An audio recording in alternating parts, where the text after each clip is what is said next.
All right, so I want to share this about trauma responses, mental responses, and automatic responses. I think there's a lot of myths out there. First, I want to debunk the fact that you get to choose how you get to be scared or how you get to show up in certain spaces when you have complex adversity or you're neurodivergent. We don't get to pick our responses, they're pretty much an automatic response.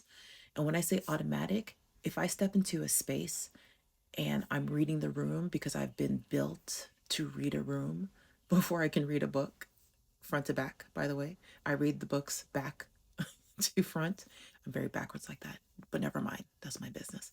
Um, I am meant to read a room, and my body determines whether or not it's a safe space or not. That's an automatic response. That's not a choice I have. That was part of my childhood trauma.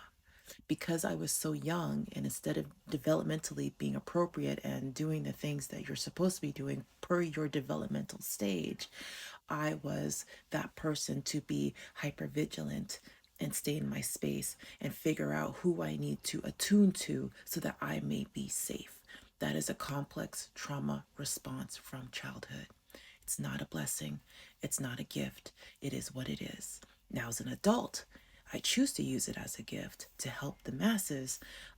But even with that, whoever God sends in my space, I work with. I don't go out there to be famous. I don't go out there purposely trying to put classes together. I don't intentionally go out there to be a savior, although I still find myself gravitating to people whom I know can benefit from this information. I don't want to overstep anybody's boundaries, especially my own. And if my cup is not filled, it's not a good time to do it. And that has been what I've been learning in 2022.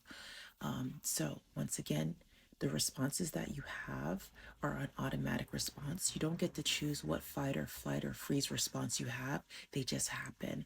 And there is a pattern within you. I'm an avoidant seeker, and I will always be an avoidant seeker. I love, and I love very much, but you're only getting so much time with me before it's time for me to move on to something else. And that's something that I've learned and I've accepted. And my partner and I, we are fully understanding what our childhood trauma is and how we're working through it. And that has been a beautiful thing, but also very nerve-wracking, and very, very exhausting. But we do what we do, and I pray that you really do your shadow work so that you can see the spaces where you show up, and then the spaces where your adolescent shows up or your teenager shows up.